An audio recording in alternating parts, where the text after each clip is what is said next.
Hey, what's up, guys? It's the Film Geek here, and a couple of nights ago on DVD, I watched the movie Trucker.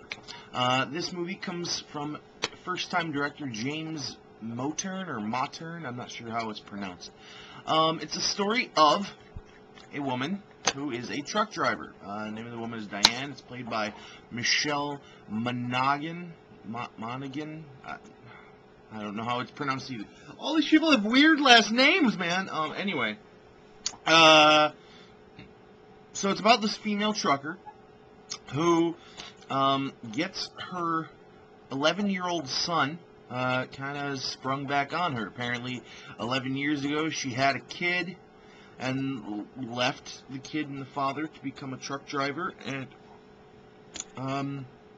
it seems to have been working out for them, like the situation that they put together with the dad taking the kid, but now the dad has cancer, and so the kid gets put with the female trucker, and she takes him out with her on the trucking, and there's like some a little bit of like romantic drama between her and a guy named Runner, who's played by Nathan Fillion from Firefly, who happens to be married in the movie, so it's kind of risque. Parts of this movie were really cool. I thought it was hilarious. The opening scene is the female trucker fucking the shit out of one of the Lawrence brothers. That was kind of cool. Nice little cameo appearance there. Some parts of it were pretty cool. It was definitely a very powerful character piece. Especially the female trucker, her character changes. She's got such a great, fantastic character arc through the course of the movie, as does the 11-year-old boy, which is played by Jimmy Bennett. Let's see, what else has he been in? He was the son in the movie Orphan. Why is everyone in Orphan? I see one movie and suddenly I see all these actors and everything. Yeah, he was in Orphan. He was in the new movie Shorts that came out also in 2009. There's also an Alabama Moon that came out in 2009. He was in Star Trek. He played the young Kirk. What else? Evan Almighty. Poseidon. This kid's done a lot of shit. Let's see, this kid was born in 96, so that makes him, what, 13 years old? And he's got 35 acting credits to his name already. That's pretty cool. But yeah, their two characters had huge arcs in this movie, where they started off being total sleazeballs, both the woman and the child. But then they, kind of bond and mesh together, and by the end, it's all happy family stuff. So to see that arc was definitely a cool thing. Very well-written characters. Very original characters, too, I thought. This is definitely the first time that this type of story has been on the screen, at least as far as movies I've seen. I can't think of anything off the top of my head that goes along with this. However, now we get to the bad stuff. So the good stuff is all the characters. The bad stuff is this movie was boring! Boring! Okay, yes, the characters were fantastic, but it was a very small story that, in my opinion, was not worthy of an hour and a half.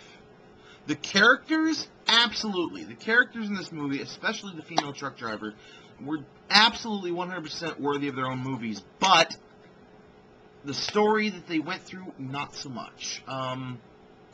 I thought this movie could have very easily been like a little 15 to 20 minute short film, and it would have packed as much of, if not more, of a punch. As an hour and a half long feature, I was bored. Didn't like it. Cinematography was kind of plain for an independent film.